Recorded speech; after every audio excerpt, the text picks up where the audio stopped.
Hello guys, welcome back to ಶೋಲಾಗ್ಸ್. Hope ಎಲ್ಲರೂ ಹೆಲ್ತಿಯಾಗೋ ಹ್ಯಾಪಿಯಾಗೋ ಇದ್ದೀರಾ ಅಂತ ಅಂದ್ಕೊಂಡಿದ್ದೀನಿ. ಐಸ್ ಮೋಲ್ಡ್ ಬಂದು ತುಂಬ ದಿನ ಆಗಿತ್ತು ಪರ್ಚೇಸ್ ಮಾಡಿ, ಬಟ್ ಇದರಲ್ಲಿ ಯಾವುದೇ ರೀತಿ ಇನ್ನೂ ಐಸ್ ಮಾಡಿರಲಿಲ್ಲ. ಸೊ ಇವತ್ತು ಮಾಡೇ ಬಿಡೋಣ ಅಂತ ಹೇಳಿ ಬೆಳಗ್ಗೆ ಹೋದಾಗ ಹಾಲು ತಂದಿದ್ದೆ. ಯೂಶ್ವಲಾಗಿ ನಾವು 1/4 ಲೀಟ್ರೇ ತೊಗೊಳ್ಳೋದು, ಬಿಕಾಸ್ ಯಾರೋ ನಮ್ಮ ಮನೇಲಿ ಹಾಲು ಜಾಸ್ತಿ, ಕಾಫಿ ಟೀ ಏನು ಕುಡಿಯಲ್ಲ, ನಾನು ಒಬ್ಬಳೇ ಅಂತ. ಅರ್ಧ ಲೀಟ್ರ್ ಏನಾದ್ರು ತೊಗೊಂಡಾಗ ಅದು ತುಂಬ ಹಾಗೆ ಉಳಿಯುತ್ತೆ. ಒಂದು 2 ಡೇಸ್ ಆದಮೇಲೆ ಹಾಲು ಒಡೆದೋಗುತ್ತೆ. ಆ ಒಂದು ಕಾರಣಕ್ಕೆ ನಾನು 1/4 ಲೀಟ್ರದ್ದು ತರಿಸ್ಕೊಳ್ಳೋದು. ಇನ್ನು ನಾನು ಅಂಗಡಿಗೆ ಹೋಗಿದ್ದಾಗ ಅರ್ಧ ಲೀಟ್ರು ಐಸ್ ಮಾಡೋಕ್ಕೆ ಅಂತಲೇ ತಂದಿಟ್ಕೊಂಡಿದ್ದೆ. ಆ್ಯಕ್ಚುಲಿ 1.5 ಲೀಟ್ರ್ ಬೇಕಾಗುತ್ತೆ. ಸೊ ಫಸ್ಟ್ ಟೈಮ್ ಮಾಡ್ತಿರೋದಲ್ಲ, ಒಂದು ಅರ್ಧ ಲೀಟ್ರಲ್ಲಿ ಟ್ರೈ ಮಾಡೋಣ ಅಂತ ಹೇಳಿ ಅದನ್ನು ಫುಲ್ಲು ಹಾಕಿ ಕಾಯಕ್ಕೆ ಇಟ್ಕೊಂಡಿದ್ದಾಯಿತು. ಈ ಹಾಲಿಗಂತೂ ಯಾವುದೇ ಥರ ಸ್ವಲ್ಪನೂ ನೀರು ಮಿಕ್ಸ್ ಮಾಡಲೇಬಾರ್ದು, ಫುಲ್ಲು ಗಟ್ಟಿಯಾಗೇ ಇರಬೇಕು. ಸೊ ಈಗ ಅರ್ಧ ಲೀಟ್ರ್ ಇದೆ, ಅದು ಆಲ್ಮೋಸ್ಟ್ ಒಂದು ಸ್ವಲ್ಪ ಕಡಿಮೆ ಆಗಬೇಕು. ಈಗ ನಾವು 1.5 ಲೀಟ್ರ್ ತೊಗೊಂಡಿದ್ರೆ ಅರ್ಧ ಲೀಟ್ರ್ 1 ಲೀಟ್ರ್ ಬರೋ ಥರ ನಾವು ತಿಕ್ನೆಸ್ ಕೊಟ್ಟು ಕಲಿಸ್ಕೊತಾ ಇರಬೇಕು. ಬಟ್ ನಾನು ತೊಗೊಂಡಿರೋದೇ ಅರ್ಧ ಲೀಟ್ರ್ ಆಗಿರೋದ್ರಿಂದ ಸುಮಾರು ಒಂದು ಸ್ವಲ್ಪ ಕಡಿಮೆ ಆಗೋಷ್ಟು ನಾನು ಕಾಯಿಸ್ಕೊತಾ ಇದ್ದೀನಿ. ಸೈಡಲ್ಲೆಲ್ಲ ಕೆನೆ ಬರ್ತಾ ಇರುತ್ತೆ, ಅದನ್ನೆಲ್ಲ ಕ್ಲೀನಾಗಿ ಕಲಸಿ ಬಿಟ್ಟು ನೀಟಾಗಿ ಕಾಯಿಸ್ಕೋಬೇಕಾಗತ್ತೆ. ಇದರಲ್ಲಿ ನಾನು ಜಸ್ಟ್ ಈಗ ಒಂದು ಫಾಲ್ಟ್ ಆಗಿದೆ ನನ್ನ ಕಡೆಯಿಂದ. ಏನಂದರೆ ಸ್ವಲ್ಪ ನೀರು ಹಾಕಿದ್ನ, ಹಾಗಾಗಿ ಈಗ ಒಂದೇ 1-2 ಸ್ಪೂನಷ್ಟು ಹಾಲಿನ ಪೌಡ್ರ್ ಸೇರಿಸ್ಕೊಳ್ತಾ ಇದ್ದೀನಿ, ಥಿಕ್ನೆಸ್ ಬರಲಿ ಅಂತ ಹೇಳಿ. ಬಟ್ ನೀವು ಸ್ಟಾರ್ಟಿಂಗ್ ಮಾಡ್ತೀರಾ ಅಂದರೆ ಒಂದು ಸ್ವಲ್ಪನೂ ಇದಕ್ಕೆ ನೀರನ್ನ ತಾಕಿಸ್ಬೇಡಿ. ಆಲ್ಮೋಸ್ಟ್ ಗಟ್ಟಿಯಾಗಿರೋ ಫ್ಯಾಟ್ ಮಿಲ್ಕೆ ತೊಗೊಳ್ಳಿ. ಇನ್ನು ನಾನು ಇದಕ್ಕೆ 2 ಟೇಬಲ್ ಸ್ಪೂನ್ ಆಗೋಷ್ಟು ಬಾದಾಮ್ ಪೌಡ್ರು ಹಾಕ್ಕೊಂಡಿದ್ದೀನಿ. ಆ್ಯಂಡ್ 1 ಟೀ ಸ್ಪೂನ್ ಆಗೋಷ್ಟು ಕಾರ್ನ್ಫ್ಲೋರ್ ತೊಗೊಂಡೆ. ಕಾರ್ನ್ಫ್ಲೋರ್ ಇಟ್ಟು ಡೈರೆಕ್ಟಾಗಿ ಹಾಕಿರೋದ್ರಿಂದ ಈ ಥರ ಗಂಟು ಥರ ಆಯಿತು. ಸೊ ಅದನ್ನೆಲ್ಲ ನಾನು ರಿಮೂವ್ ಮಾಡಿ ಮತ್ತೆ ನಾನು ಕಾರ್ನ್ಫ್ಲೋರ್ನ ನೀರಲ್ಲಿ ಹಾಕಿ ಕಲಸಿ ಅದಾದಮೇಲೆ ಆ್ಯಡ್ ಮಾಡಿಕೊಂಡೆ. ಆಗಲೇ ಅದು ಇನ್ನೂ ಥಿಕ್ನೆಸ್ ಕೊಡುತ್ತೆ, ಸೊ ಟೈಟಾಗಿ ಇಟ್ಕೊಳ್ಳುತ್ತೆ. ಇನ್ನು ಈ ಐಸ್ ಮೋಲ್ಡಿನ ಬಗ್ಗೆ ಹೇಳೋದಾದರೆ, ಇದು ಆನ್ಲೈನಲ್ಲೇ ತೊಗೊಂಡಿದ್ದು, ಬಟ್ ಅಂತ ವರ್ತ್ ಅಂತ ಏನು ಹೇಳೋಕ್ಕಾಗಲ್ಲ. ಜಸ್ಟ್ ಈಗ ಒಂದು ಸ್ವಲ್ಪ ಇಟ್ಕೊಂಡ್ರೆ ಸಾಕು, ಎಲ್ಲ ದಬ ಕೆಳಗೆ ಬೀಳೋ ಥರ ಆಗುತ್ತೆ. ಸ್ಟಿಫಾಗೇ ನಿಲ್ಲಲ್ಲ, ಏಕೆಂದರೆ ಅದಕ್ಕೆ ಲಾಕ್ ಆಗೋ ಆಪ್ಷನ್ಸ್, ಈಗ ಮೇಲ್ಗಡೆ ಕ್ಯಾಪ್ ಇದೆಯಲ್ಲ, ಅದಕ್ಕೆ ಲಾಕ್ ಆಗೋ ಆಪ್ಷನ್ ಇದ್ದಿದ್ರೆ ಸ್ವಲ್ಪ ಚೆನ್ನಾಗಿರೋದು ಅನಿಸುತ್ತೆ ಮೇ ಬಿ. ಬಟ್ ಇದಕ್ಕೆ ಅದಿಲ್ಲ ಅಲ್ಲ ಆಪ್ಷನ್ನು. ಒಂದು ಸ್ವಲ್ಪ ಕೈ ತಪ್ಪರು ಎಲ್ಲ ಫುಲ್ಲು ಕೆಳಗೆ ಬಿದ್ದೋಗ್ತಾ ಇದೆ. ಹಾಗಾಗಿ ನೀಟಾಗಿ ಹುಷಾರಾಗಿ ಎತ್ತಿಟ್ಕೊಂಡಿದ್ದೀನಿ. ಅದು ಗ್ರಿಪ್ ಇಟ್ಕೊಳ್ಳೋಕ್ಕೂ ಆಗ್ತಾ ಇಲ್ಲ. ಸಪೋಸ್ ಎಲ್ಲಾದರೆ ಒಂದು ಸೈಡಲ್ಲಿ ಎಲ್ಲಾದರೆ ಕ್ಲೀನಾಗಿ ಇಟ್ಕೊಳ್ತೀವಿ ಅನ್ನೋಕೆ ಹೋದ್ರೂ ಎಲ್ಲ ಕೆಳಗೆ ಬಿದ್ದೋಗ್ತಾ ಇದೆ. ಹಾಗಾಗಿ ಭಯ ಪಟ್ಕೊಂಡಿಟ್ಟೆ ಅದನ್ನು. ಬಟ್ ತೊಗೊಂಡಿದ್ದು ಅಷ್ಟೇನು ನನಗೆ ವರ್ತ್ ಅಂತ ಅನ್ನಿಸ್ಲಿಲ್ಲ. ಬಟ್ ನೋಡಿ ನೆಕ್ಸ್ಟ್ ಟೈಮ್ ನಾನು ಚೆನ್ನಾಗಿರೋದು ತೊಗೊಳ್ಬೇಕಾಗತ್ತೆ. ಇನ್ನು ಅದನ್ನು ಮಾಡೋದಕ್ಕೆ 1 ಡೇ ಅಂತೂ ಬೇಕಾಗುತ್ತೆ ಅದು ಸೆಟ್ ಆಗೋದಕ್ಕೆ. ಅಲ್ಲಿವರೆಗೂ ನನ್ನ ಮಗಳೂ ಬಂದು ಫ್ರಿಜ್ ತೆಗ್ದು 50 ಸಲ ತೆಗ್ದು ನೋಡ್ತಾ ಇದ್ಲು. ಬಟ್ ಅದು ಅವಳದು ಗಟ್ಟಿ ಆಗೋಕ್ಕಾದ್ರೂ ಬಿಡ್ತಾಳೋ ಏನೋ ನನಗೆ ಗೊತ್ತಿಲ್ಲ. 1 ಡೇ ಅಂತೂ ಹಿಡಿಯೋಕ್ಕೆ ಬೇಕಾಗತ್ತೆ. ಇನ್ನು ಯೂಶ್ವಲಾಗಿ ನಮ್ಮ ಮನೇಲಿ ಬಟ್ಟೆ ಏನಾದರೂ ಒಗ್ದಿದ್ರೆ ಅದನ್ನ ತೊಗೊಬಂದು ಈ ಥರ ಎಲ್ಲಿ ಖಾಲಿ ಸ್ಪೇಸ್ ಇರುತ್ತೋ ಅಲ್ಲೇ ತೊಗೊಬಂದು ಹಾಕೋದು. ಕೆಲವೊಬ್ಬರ ಮನೆ ಖಾಲಿ ಚೇರ್ ಇರುತ್ತೆ, ಅದಕ್ಕೆ ಅಂತಲೇ ಎಲ್ಲಾದರೂ ಕೂತ್ಕೊಳ್ಳೋಕೆ ಹೋದರೆ ತೊಗೊಬಂದು ಪಟ್ಟನಂಗೆ ಅದ್ರ ಮೇಲೆ ಹಾಕಿ ಬಿಸಾಡೋದು. ನಮ್ಮ ಮನೇಲಂತೂ ನಾನು ಈ ಥರ ಹೊಲಿಗೆ ಮಿಷಿನ್ ಮೇಲೆ ಹಾಕೋದು. ಇನ್ನು ನನ್ನ ಮಗಳಿಗೂ ಒಂದು ಕೆಲಸ ಕೊಟ್ಟಿದ್ದೆ, ನೀನು ಬಟ್ಟೆ ನೀನು ಮಡಚ್ಕೊ ಅಂತ ಹೇಳಿ. ಸೊ ಚಿಕ್ಕ ಪುಟ್ಟ ಆ ಥರ ಮಕ್ಳಿಗೂ ಕೆಲಸಗಳು ಅವ್ರದ್ದು ಏನು ಕೆಲಸ ಇರುತ್ತೋ ಅವರ ಕೆಲಸ ಮಾಡ್ಕೊಳಕ್ಕಂತೂ ಬಿಡಬೇಕು, ಇಲ್ಲಾಂದರೆ ಕಂಪ್ಲೀಟಾಗಿ ಲೇಸಿನೆಸ್ ತೋರಿಸ್ತಾರೆ. ಸೊ ನಾನು ಹೇಳ್ತಿರ್ತೀನಿ ಅವಳಿಗೆ, ಈ ಥರ ಮನೆ ಕೆಲಸ ಮಾಡೋಕ್ಕೆ ಬಿಡಲ್ಲ, ಅವಳ ಕೆಲಸ ಅವಳು ಮಾಡ್ಕೊಳ್ಳೋದಕ್ಕೆ ನಾನು ಹೇಳ್ತಿರ್ತೀನಿ. ಮತ್ತು ಏನು ತೆಗೆದಿಟ್ಟಿರ್ತಾಳೋ, ಈಗ ಒಂದು ಐಟಮ್ಸ್ ತೆಗಿತಾಳೆ, ಒಂದು ಗ್ಲಾಸು ಇಲ್ಲ ಆಟಾಡೋ ಸಾಮಾನು ಏನಾದರೂ ತೆಗಿತಾಳೆ, ಅದನ್ನು ಅವಳೇ ಎತ್ತಿಡಲ್ಲ, ಎಲ್ಲಿ ಬೇಕೋ ಅಲ್ಲಿ ಬಿಸಾಕಿಟ್ಟಿರ್ತಾಳೆ. ಅದನ್ನು ನಾನು ಅವಳ ಕೈಯಲ್ಲೇ ತೆಗೆಸ್ತೀನಿ, ಯಾಕೆಂದರೆ ಅದು ನೀಟ್ನೆಸ್ ಅನ್ನೋದು ಅವಳು ಕಲಿಬೇಕಾಗತ್ತೆ. ಸೊ ಹಾಗಾಗಿ ನನ್ನ ಬಟ್ಟೆನೂ ಅವಳ ಕೈಯಲ್ಲೇ ಮಡಚಿಸ್ತೀನಿ, ನಿನ್ನ ಬಟ್ಟೆ ನೀನು ತೆಗೆದಿಟ್ಕೊ ಅಂತ. ಬಟ್ ಈಗಿಂದನೇ ಅವರಿಗೆ ಅವರ ಕೆಲಸ ಅವ್ರು ಮಾಡ್ಕೊಳ್ಳೋದನ್ನು ಕಲಿಯೋದು ತಾಯಿಯಾಗಿ ನಾವು ಹೇಳ್ಕೊಡ್ಬೇಕಾಗತ್ತೆ. ಸಪೋಸ್ ನಾವಿಲ್ಲ ಅಂದ್ರೂ ಅವರಿಗೆ ಅದು ಬರಬೇಕು. ಇನ್ನು ನಾನು ಈ ಮಲ್ಟಿಪರ್ಪಸ್ ಡ್ರಾವರ್ ಕೂಡ ಆರ್ಡ್ರ್ ಮಾಡಿದ್ದೆ. ಸೊ ಇವತ್ತು ರಿಸೀವ್ ಆಗಿದೆ. ಒಂದು ದೊಡ್ಡ ಬಾಕ್ಸಲ್ಲಿ ತಂದಿದ್ರು, ನೋಡಿದ್ರೆ ತುಂಬ ದೊಡ್ಡದಾಗಿದೆಯೇನೋ ಅಂದ್ಕೊಂಡ್ಬಿಟ್ಟಿದ್ದೆ. ಇಲ್ಲ, ಒಂದು ಮೀಡಿಯಮ್ ಲೆವೆಲಲ್ಲೇ ಇದೆ. ಇದನ್ನು ನಾನು ಬಂದು ಕಿಚನಿಗೆ ಅಂತಲೇ ಹೇಳಿ ತರಿಸ್ಕೊಂಡಿದ್ದು.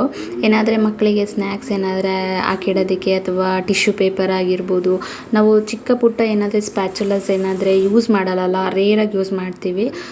ಸೊ ಅಂಥದ್ದೆಲ್ಲ ಹಾಕಿಟ್ಕೊಳ್ಳೋಕ್ಕೆ ಅಂಥದಕ್ಕೆ ನಾನು ಇದನ್ನು ತೊಗೊಂಡಿದ್ದೆ. ಸಪೋಸ್ ನಮಗೇನಾದರೂ ರೇಷನ್ ಉಳಿದಿರೋ ಚಿಕ್ಕ ಪುಟ್ಟ ರೇಷನ್ ಏನಾದರೂ ಇದ್ರೂ ಇದ್ರೊಳಗೆ ಹಾಕಿಟ್ಕೊಳ್ಬೋದು.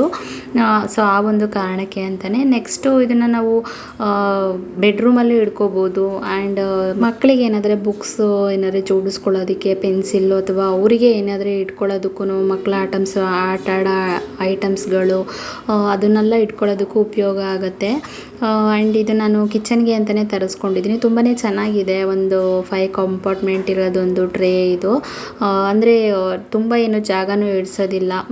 ಸ್ವಲ್ಪ ಜಾಗ ಇದ್ರೂ ಒಂದು ಸ್ವಲ್ಪ ಸ್ಪೇಸ್ ಏನಾದ್ರೆ ಸಿಕ್ಕಿದ್ರೆ ಸಾಕು, ಅಲ್ಲೇ ತಳ್ಳಿಬಿಡ್ಬೋದು.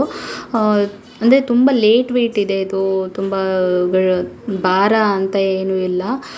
ಇದು ಡ್ರಾರ್ ಬಂದು ಒಂದ್ರೊಳಗೆ ಒಂದು ಹಾಕಿ ಚೆನ್ನಾಗಿ ಅದುಂಬಿಟ್ಟು ಕೊಟ್ಟಿರೋದ್ರಿಂದ ಅದನ್ನು ತುಂಬ ಓಪನ್ ಮಾಡೋಕ್ಕೂ ಆಗ್ತಿರ್ಲಿಲ್ಲ. ಸೊ ಫೈನಲಾಗಿ ಹೆಂಗೋ ಸಾಹಸ ಮಾಡಿ ಒಂದೊಂದೇ ತೆಗೆದು ಇಡ್ತಾ ಇದ್ದೀನಿ. ಇದ್ರದ್ದು ಫೈನಲ್ ಲುಕ್ ಬಂದು ಈ ಥರ ಇದೆ. ತುಂಬ ಈಸಿಯಾಗಿ ಫ್ರೆಂಡ್ಲಿಯಾಗಿ ಯೂಸ್ ಮಾಡ್ಬೋದು. ತುಂಬ ಭಾರವಾಗಿರೋದು ಗಟ್ಟಿ ಐಟಮ್ಸ್ ಒಂದು ಅನ್ನೋದೇನಿಲ್ಲ. ಈ ಥರ ನಾವು ಫ್ರಿಜ್ ಪಕ್ಕದಲ್ಲಿ ಇಟ್ಕೊಳ್ಬೋದು. ನೋಡ್ತಾ ಇದ್ರೆ ಎಷ್ಟು ಚೆನ್ನಾಗಿ ಕಾಣಿಸ್ತಾ ಇದೆ. ಇನ್ನು ಸದ್ಯಕ್ಕೇನು ಹಾಕಿಟ್ಟಿರಲಿಲ್ಲ. ನನ್ನ ಮಗಳು ಬಂದು ಅದನ್ನು ಪದೇ ತೆಗ್ದು ಆಟಾಡೋ ವಸ್ತು ಥರ ಮಾಡ್ಕೊಂಡ್ಬಿಟ್ಟಿದ್ದಾಳೆ. ಆಲ್ರೆಡಿ ಫಸ್ಟೇ ಹೇಳ್ಬಿಟ್ಟಿದ್ದಾಳೆ, ಇದೇನಾದರೂ ಹಾಳಾಗ್ತಿದ್ದಂಗೆ ನನಗೆ ಕೊಡು ಅಂತ. ತಂದು ಇನ್ನೂ ಒಂದು 10 ನಿಮಿಷ ಆಗಿಲ್ಲ ಬಂದು, ಅಷ್ಟು ಬೇಗಲೇ ಹಾಳಾದರೆ ನನಗೆ ಕೊಡು ಅಂತ ಹೇಳಿ ಬುಕ್ ಮಾಡಿಟ್ಬಿಟ್ಟಿದ್ದಾಳೆ. ಸರಿ ಆಯಿತು ಅಂತ ಹೇಳಿ ನಾನು ಸ್ವಲ್ಪ ಕೆಲಸ ಆಯಿತು, ಇನ್ನು ನಾನು ಮಿಲ್ ಮಾಡಿಸ್ಬೇಕು ಅಂತ ಹೇಳಿ ಅಕ್ಕಿ ಮತ್ತು ಗೋಧಿ ರಾಗಿ ಎಲ್ಲ ಕ್ಲೀನ್ ಮಾಡಿಟ್ಕೊಳ್ತಾ ಇದ್ದೆ. ಹಾಗೆಯೇ ಅದನ್ನು ಕ್ಲೀನ್ ಮಾಡಿ ಮುಗಿಸ್ತಿದ್ದಂಗೆ ಇನ್ನು ವಾರ ಫುಲ್ಲು ನಮ್ಮ ಮನೇಲಿ ಮೀನೇ ಅನಿಸುತ್ತೆ. ಯಾಕೆಂದರೆ ನಮ್ಮ ಮನೆಯವ್ರು ಮೊನ್ನೆ ತಾನೇ ತಂದಿದ್ರು ಫ್ರೈ ಮಾಡೋಕ್ಕೆ ಅಂತ. ಅದೇ 2 kg ಇನ್ನೂ ಹಂಗೆ ಇದೆ. ಡೈಲಿ ಇಬ್ಬರು ನಮ್ಮ ಮಗಳು ತಿನ್ನಲ್ಲ ಮೀನು, ನಾನು ನಮ್ಮ ಮನೆಯವರಿಬ್ಬರು ಫ್ರೈ ಮಾಡ್ಕೊಳ್ತೀವಿ ಊಟ ಮಾಡೋ ಟೈಮಿಗೆ. ಇನ್ನು ಮಿಕ್ಕಿದೆಲ್ಲ ಹಾಗೆ ಫ್ರೀಝರಲ್ಲಿ ಎತ್ತಿಟ್ಟಿರ್ತೀನಿ. ಜೊತೆಗೆ ನಮ್ಮಮ್ಮ ಬೇರೆ 1-2 kg ತಂದು ಕೊಟ್ಟಿದ್ರ. ಅದೇ ಬೇರೆ ಮೀನು, ಇದು ಸುರಿಗೆ ಅಂತಾರಲ್ಲ ಆ ಮೀನಿದು.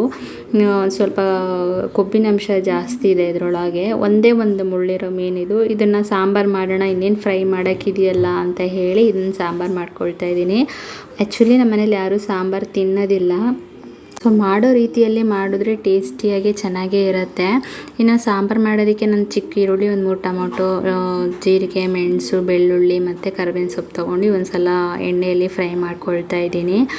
ಸೊ ಉದ್ದಿ ಮಾಡೋದ್ರಿಂದ ಟೇಸ್ಟ್ ಚೆನ್ನಾಗೇ ಬರುತ್ತೆ ಅಂತ ಹೇಳಿ ಅಷ್ಟೇ.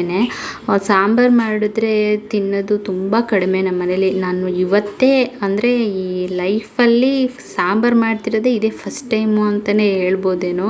ಫಿಶ್ ಫ್ರೈ ಅಂತೂ ಯಾವಾಗಲೂ ಮಾಡ್ತಾ ಇರ್ತೀವಿ, ಬಟ್ ಸಾಂಬಾರು ಅನ್ನೋದೇ ಇವತ್ತೇ ಮಾಡ್ತಿರೋದು. ಏಕೆಂದರೆ ಯಾವಾಗ ಮೀನು ತೊಗೊಂಡ್ರೂ ಸಾಂಬಾರು ಮಾಡೋಣ ಅಂತ ಹೇಳ್ತೀನಿ, ಬಟ್ ಮನೇಲಿ ಮಾಡಿದ್ರೆ ನೀನೇ ತಿನ್ನಬೇಕು ಅಂತ ಹೇಳ್ಬಿಡ್ತಾರೆ. ಇನ್ನು ಒಬ್ಳಿಗೋಸ್ಕರ ಏನು ಸಾಂಬಾರು ಮಾಡ್ಕೊಳ್ಳೋಣ, ಆ ಒಂದು ಕಾರಣಕ್ಕೆ ನಾನು ಅದನ್ನು ಮಾಡೋಕ್ಕೆ ಹೋಗಲ್ಲ.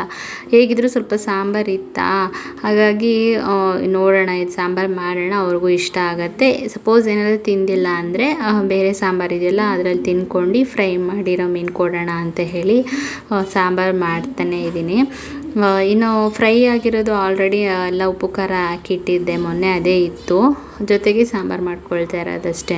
ಇನ್ನು ಇದನ್ನೆಲ್ಲ ಚೆನ್ನಾಗಿ ಒಂದು ಸಲ ಫ್ರೈ ಮಾಡಿಕೊಂಡೆ. ಇನ್ನು ಒಂದು 5-6 ಬೆಳ್ಳುಳ್ಳಿ ತೊಗೊಂಡು ಚೆನ್ನಾಗಿ ಈ ಥರ ಕುಟ್ಕೊಂಡಿದ್ದನ್ನು ಒಗ್ಗರಣೆ ಹಾಕಿದ್ರೆ ಅದ್ರ ಟೇಸ್ಟ್ ಚೆನ್ನಾಗಿರುತ್ತೆ.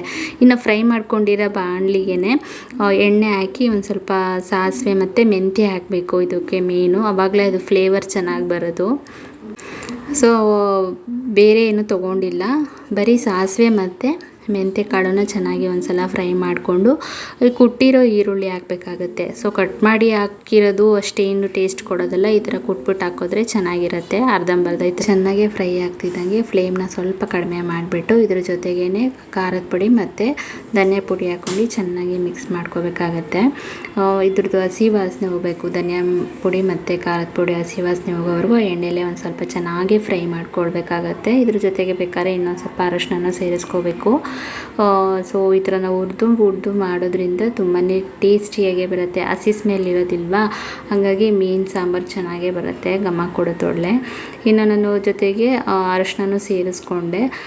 ಆ್ಯಕ್ಚುಲಿ ಮಸಾಲೆ ಜೊತೆನೂ ಹಾಕಿದ್ದೆ, ಇವಾಗ ಇನ್ನೊಂದು ಸಲನೂ ಹಾಕ್ಕೊಳ್ತಾ ಇದ್ದೀನಿ. ಇವಾಗ ರುಬ್ಬಿರೋ ಮಸಾಲೆನೂ ಸೇರಿಸ್ಕೊಳ್ತಿದ್ದೀನಿ. ತುಂಬ ಏನು ಈಗ ಮಸಾಲೆ ಹಾಕಿದ ಮೇಲೂ ಉರಿಬೇಕು ಅಂತ ಏನಿಲ್ಲ, ಒಂದು ಸ್ವಲ್ಪ ಉರಿತಾ ಅದು ಎಣ್ಣೆ ಬಿಟ್ಕೊಳ್ಳುತ್ತೆ.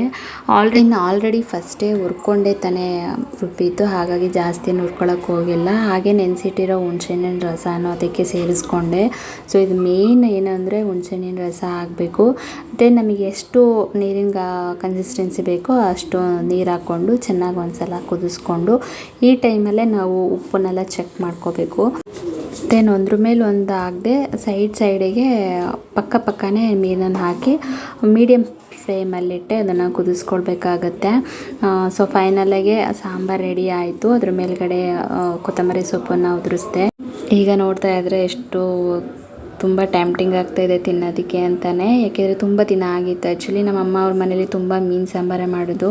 ನಮ್ಮಮ್ಮ ಒಂದು 2 kg ತೊಗೊಂಡ್ರೆ 1 kg ಸಾಂಬಾರು 1 kg ಫ್ರೈ ಮಾಡೋಕ್ಕೆ ಅಂತ ಇಟ್ಕೊಳ್ತಾರೆ. ನಾನು ಇದು ಫಸ್ಟ್ ಟೈಮ್ ಅಲ್ವಾ ಮಾಡಿದ್ದು, ಸೊ ತುಂಬಾ ಚೆನ್ನಾಗಿತ್ತು. ಪಾಪುಗೆ ಅಂತ ಹೇಳಿ ರಾಗಿ ಸರಿ ಮಾಡೋಣ ಅಂತೇಳಿ ರೆಡಿ ಮಾಡ್ಕೊಳ್ತಾ ಇದ್ದೀನಿ. ಮುಂಚೆನೇ ಗೋಧಿ ಮತ್ತು ರಾಗಿ ಹೆಸರು ಕಾಳನ್ನ ನೆನೆ ಹಾಕಿಟ್ಟು ಅದನ್ನು ಮೊಳಕೆ ಬರೋ ರೀತಿಯಲ್ಲಿ ಮಾಡಿ ಇಟ್ಟಿದ್ದೀನಿ. ಸ್ವಲ್ಪ ಬಂದರೆ ಸಾಕು, ಜಾಸ್ತಿ ತುಂಬ ಉದ್ದ ಏನು ಬರೋದು ಬೇಡ. ಇನ್ನು ಅದ್ರ ಜೊತೆಗೆ ಅಕ್ಕಿ ಮತ್ತು ಮಸೂರ್ ದಾಲು, ಹೆಸರು ಬೇಳೆ ಒಂದು ಸ್ವಲ್ಪ, ಮತ್ತು ನಾರ್ಮಲಾಗಿ ತೊಗರಿಬೇಳೆ, ಇದನ್ನಿಷ್ಟನ್ನು ಹಾಕ್ಕೊಂಡು ಒಂದು ಸಲ ತೊಳೆದು ಇವತ್ತು ಒಣಗಾಕ್ತಾ ಇದ್ದೀನಿ. ಪಾಪುಗೆ ಆಲ್ರೆಡಿ ಸಾಲಿಡ್ ಫುಡ್ ಕೊಡೋಕ್ಕೆ ಸ್ಟಾರ್ಟ್ ಮಾಡಿದ್ದೀನಿ.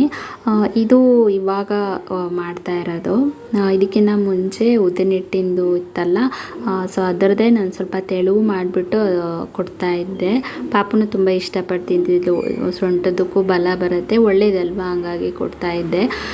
ಬಟ್ ಅದನ್ನು ಏನೋ ಈ ಟೈಮಲ್ಲಿ ಕೊಡಬಾರ್ದು, ಈಟದು ಭಾಳ ಮಳೆಗಾಲದಲ್ಲಿ ಕೊಡಬೇಕು ಅಂತ ಹೇಳಿದರು. ಬಟ್ ತೊಂದರೆ ಇಲ್ಲ, ವಾರದಲ್ಲಿ 1-2 ಸಲ ಕೊಡೋದ್ರಿಂದ ಏನೂ ಅಷ್ಟೊಂದು ಪ್ರಾಬ್ಲಮ್ ಆಗೋಲ್ಲ. ಪಾಪು ಒಂದು 5-6 ಸ್ಪೂನ್ ತಿನ್ನೋದೇ ಹೆಚ್ಚು, ತೊಂದರೆ ಏನಿಲ್ಲ, ಅಡ್ಜಸ್ಟ್ ಆಗುತ್ತೆ. ಇನ್ನು ಕ್ಯಾರೆಟು ಮತ್ತು ಅನ್ನನ ತುಂಬ ಮೆತ್ತ ಮಾಡಿ ಅದ್ರ ಜೊತೆಗೆ ಸ್ವಲ್ಪ ತುಪ್ಪ ಹಾಕಿನೂ ತಿನ್ನಿಸಿದ್ದೀನಿ. ಸೊ ಮಗುಗೆ ಒಂದೇ ಥರ ಕೊಡೋದ್ರಿಂದ ಅವರು ಲೈಕ್ ಮಾಡಲ್ಲ, ಹಾಗಾಗಿ ಸ್ವಲ್ಪ ಬೇರೆ ಬೇರೆ ರೀತಿಯಲ್ಲಿ ಕೊಟ್ಟರೆ ಒಳ್ಳೆಯದು. ಸೊ ಫೈನಲಾಗೆ ಬಿಸಿಲಲ್ಲಿ ಹಾಕಿ ಚೆನ್ನಾಗಿ ಒಣಗಿಸ್ದೆ. ಕಾಮನ್ನಾಗಿ ಇದನ್ನು ಒಣಗಿಸ್ಬಾರ್ದು, ರಾಗಿದು ಅಂದರೆ ರೂಮ್ ಟೆಂಪ್ರೇಚರಲ್ಲೇ ಒಣಗಬೇಕು ಅಂತ ಹೇಳ್ತಾರೆ. ಬಟ್ ಆ ಥರ ಏನಾದರೂ ಆದರೆ ಅದು ಒಣಗೋದಿಲ್ಲ, ಏಕೆಂದರೆ ಎಲ್ಲ ನೆನೆ ಹಾಕಿರ್ತೀವಿ ಕಾಳೆಲ್ಲ. ಸೊ ಫಂಗಸ್ ಥರ ಆಗಿರುತ್ತೆ, ಬಿಸಿಲಲ್ಲಿ ಒಣಗಿದ್ರೆ ಮಾತ್ರ ತುಂಬ ಡ್ರೈ ಆಗಿರುತ್ತೆ. ಇನ್ನು ಇದನ್ನು ಉರಿಬೇಕಾದ್ರೆ ಒಂದು 4 ಮೆಣಸಿನಕಾಳನ್ನು ಹಾಕ್ಕೊಂಡೆ, ಜೊತೆಗೆ 1-2 ಇಂಚಷ್ಟು ಸ್ವಲ್ಪ ಬಜ್ಜೆನೂ ಸೇರಿಸ್ಕೊಂಡೆ ಡೈಜೆಷನ್ ಆಗಲಿ ಅಂತ. ಇನ್ನು ಬಾದಾಮಿ ಗೋಡಂಬಿನೂ ಹಾಕಿ ಚೆನ್ನಾಗಿ ಮಿಕ್ಸ್ ಮಾಡಿ, ಅಂದರೆ ಜೊತೆಗೆ ಕಡಲೆ ಬೀಜನ ಹಾಕಿ ಹುರಿದು ಪುಡಿ ಮಾಡಿ ಇಟ್ಕೊಳ್ತಾ ಇದ್ದೀನಿ. ಇದು ಒಂದೇ ಕೊಡೋದಲ್ಲ, ಜೊತೆಗೆ ಫ್ರೂಟ್ಸನ್ನು ಕೊಡೋದು ಒಳ್ಳೆಯದೇ, ಅದನ್ನು ಕೊಡ್ತಾ ಬರಬೇಕು ಇನ್ನು ಮುಂದೆ. ಸೊ ಫೈನಲಾಗಿ ಪಾಪುದು ಮಲ್ಟಿಗ್ರೇನು ರೆಡಿ ಆಯಿತು. ಹೋಪ್ ಎಲ್ರಿಗೂ ವಿಡಿಯೋ ಇಷ್ಟ ಆಗಿದೆ ಅಂದ್ಕೊಂಡಿದ್ದೀನಿ. ವಿಡಿಯೋ ಇಷ್ಟ ಆದರೆ ಲೈಕ್ ಮಾಡಿ, ಸಬ್ಸ್ಕ್ರೈಬ್ ಮಾಡಿ. ಮತ್ತೆ ನಿಮಗೆ ಸಿಗ್ತೀನಿ. See you again.